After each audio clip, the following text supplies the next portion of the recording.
Le Mali attaque des villages mauritaniens qui se trouvent au Mali. Ouais, bienvenue sur ActuPV. J'ai un article à vous lire et vous commentez bien sûr cet article aussi. Un article d'RFI qui parle de la situation tendue entre le Mali et la Mauritanie, comme vous le savez. Et donc, je vais vous lire l'article et le commenter. Et donc, n'hésitez pas, vous trouverez le lien de l'article dans la description de la vidéo. Et si vous voulez plus de détails ou apporter plus d'éléments, l'espace commentaire est là pour tout le monde. Je vais lire l'article. Je répète la phrase, l'armée malienne patrouille dans des villages mauritaniens situés au Mali. Il n'y a pas eu d'incursion de l'armée malienne sur le territoire mauritanien. C'est l'armée mauritanienne qui l'a précisé par un communiqué dans la nuit de samedi à dimanche en réaction à des articles de presse dénonçant une nouvelle incursion des FAMA dans des villages mauritaniens. Samedi 11 avril, une patrouille malienne a effectivement circulé dans plusieurs villages dont des habitants sont mauritaniens et qui répondent aux autorités mauritaniennes. Mais ces villages sont bien situés du côté malien de la frontière. Ça arrive quasiment dans tous les pays africains où les frontières sont, quand je dis tous les pays, en tout cas en Afrique de l'Ouest, ça arrive beaucoup, où vous verrez des populations qui sont dans un autre pays, mais finalement, ils sont beaucoup plus liés aux pays voisins. Mais soit c'est des nomades, soit c'est des gens qui traditionnellement font justement ces mouvements. Et vu que c'est des zones frontalières, forcément à un moment ils sont dans la partie du Mali, ou certains moments, certaines périodes, ils sont dans la partie mauritanienne. Mais de toute façon, l'armée malienne, elle a patrouillé, elle a effectué sa patrouille dans le territoire malien. Donc c'est un village malien. Ce sont des villages maliens. Aïe, aïe, aïe, aïe, aïe, aïe, aïe, aïe, aïe, aïe, aïe. Bon, je vais pas vous citer le nom des villages, je vais prononcer très mal. Donc, ces villages sont respectivement situés, comme le précisent les cartes officielles, à 6, 7, 8 et 10 kilomètres de la frontière, à l'intérieur du territoire malien. L'armée mauritanienne coupe court à la nouvelle polémique naissante et demande aux médias d'éviter l'alarmisme ou la publication d'informations inexactes susceptibles de s'aimer la confusion et la peur. C'est ce que beaucoup de pays de l'AES disent souvent. Samedi 11 avril, l'agence mauritanienne Al-Akhbar avait rapporté, citant notamment un élu local, ce qui était présenté comme une nouvelle incursion de l'armée malienne dans la commune de Gogi ou Koki dans la région mauritanienne du Hodj El Gabir pour la 3e semaine consécutive. Frontière non matérialisée. C'est que cette portion de la frontière entre les deux pays n'est pas précisément matérialisée sur le terrain. Et historiquement, les spécialistes expliquent que les villages mauritaniens sont implantés côté malien et inversement. Les habitants des deux pays franchissent ainsi quotidiennement la ligne frontalière sans même en avoir conscience. C'est ce que je vous disais. Pourtant, j'ai même pas lu cette partie de l'article. Ce que je vous disais, ça arrive beaucoup. Une situation bien connue des deux États qui ont d'ailleurs lancé par le passé des initiatives communes pour régler la question sans que les travaux aillent à leur terme. Joint par RFI, un notable de l'un des villages visités samedi par l'armée malienne rappelle que son village dispose d'une école mauritanienne et d'un bureau de vote en période d'élection.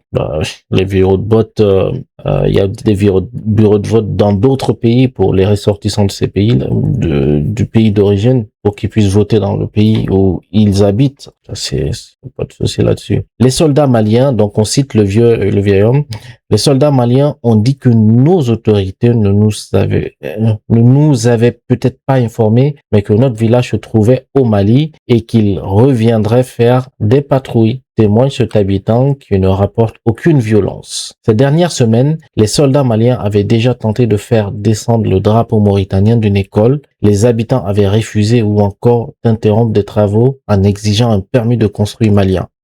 Oui, c'est là un peu la subtilité ou on va dire la difficulté parce que d'une part, oui, l'armée malienne a raison de venir imposer la loi malienne dans tout le territoire malien. Mais si on essaye de faire ça dans l'intelligence, je pense que le mieux, c'est justement de trouver une solution intelligente. Parce que, effectivement, les territoires ou les frontières en Afrique de l'Ouest, ou même beaucoup en Afrique et aussi en Asie, hein, sont très très mal définis. Il faudrait qu'ils définissent les frontières et que les populations, même si ça va être compliqué pour eux, qu'ils acceptent et puis ensuite qu'ils choisissent si ces villages qui sont peuplés de Mauritaniens mais qui sont dans le territoire malien acceptent d'être maliens, parce que ça s'est fait hein, dans certains pays récemment, où les populations du coup finalement acceptent d'être citoyens du pays détenteurs du territoire. Et donc il faut qu'ils acceptent, ou sinon en fait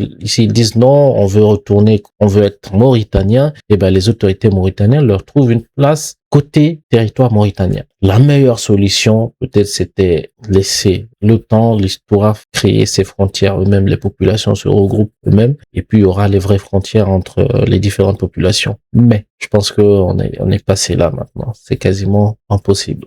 Je continue la lecture, les amis, parce que c'est pas fini. Pour éviter toute escalade, une source sécuritaire malienne part clairement de provocation délibérée de la part de l'armée malienne. Depuis 4 ans, et pour la séquence la plus récente depuis le début de février, les incidents impliquant l'armée malienne se sont multipliés à la frontière. Dans certains cas, les citoyens mauritaniens ont été exécutés au Mali par des forces maliennes. Le 27 mars sortant de sa réserve habituelle, Nouakchott avait officiellement dénoncé des incidents sécuritaires graves et demandé à Bamako de mettre un terme à ces exactions répétées. Dans la foulée, le ministre mauritanien de la Défense et le chef d'état-major des armées s'étaient rendus à Néma pour une visite de commandement militaire de la zone. Une manière de rassurer l'opinion nationale. Et là encore, c'est ce que je disais dans mes différentes vidéos, mais les pays frontaliers, vu que le Mali galère, enfin subit ou combat les terreaux, l'hospitalité, la fraternité africaine, on la voit pas du tout. En fait, la Mauritanie bloque ses frontières, ou en tout cas interdit l'armée malienne de rentrer sur son territoire pour récupérer les terreaux qui s'y cachent.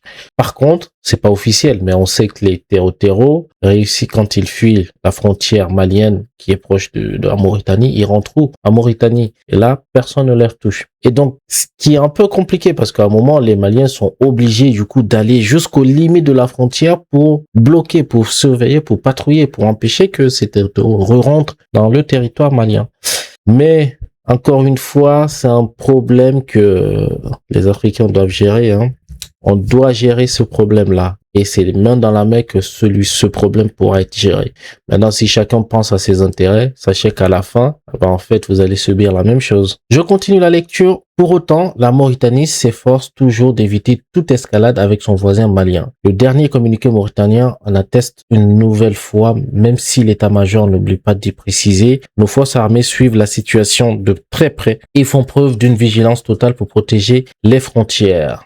Alors, pour finir l'article, pendant des décennies, c'était connu des deux pays et c'était toléré. Pendant des décennies, compte tenu de l'excellence des relations entre les deux pays, les administrations respectives toléraient des présences des populations des uns et des autres sur leur territoire respectif. Mais de toute façon, c'est leur territoire, sans qu'il y ait de difficultés. Bien sûr, normal, en temps de paix, c'est plus facile de gérer ça. Maintenant, là, c'est en temps de guerre, on va dire de lutte antiterroriste, c'est un peu plus compliqué. Il y avait des Maliens qui vivaient en Mauritanie et vice-versa. Au niveau des frontières, il s'est établi parfois des présences physiques directes sous forme de campements ou de villages de population mauritanienne qui se sont donc installés tout près de la frontière, mais de l'autre côté. Explique Gourmo Abdullo, enseignant-chercheur en droit à l'université de Nouakchott. C'était connu des deux pays et c'était toléré. C'est ce qui veut dire qu'il y avait par exemple une administration relativement légère de la Mauritanie sur cette partie du territoire malien, comme des écoles. Et le Mali également, qui, sur ces parties-là, avaient pas d'administration à proprement parler, tolérait évidemment cette présence. Mais ça veut dire quoi? Du coup, ça veut dire, de toute façon, côté mauritanien, ils peuvent faire ce qu'ils veulent. Enfin, bien sûr, ils vont pas faire du mal à la population, mais en tout cas, le territoire, ils vont gérer de leur façon. Quand il y a eu des tensions, les deux pays ont essayé de trouver des solutions jusqu'à ce que le gouvernement mauritanien ait informé ses propres populations que, attention, il y a des parties du territoire malien sur lesquelles ils vivent, mais qui sont bien des portions du territoire qui appartiennent au Mali.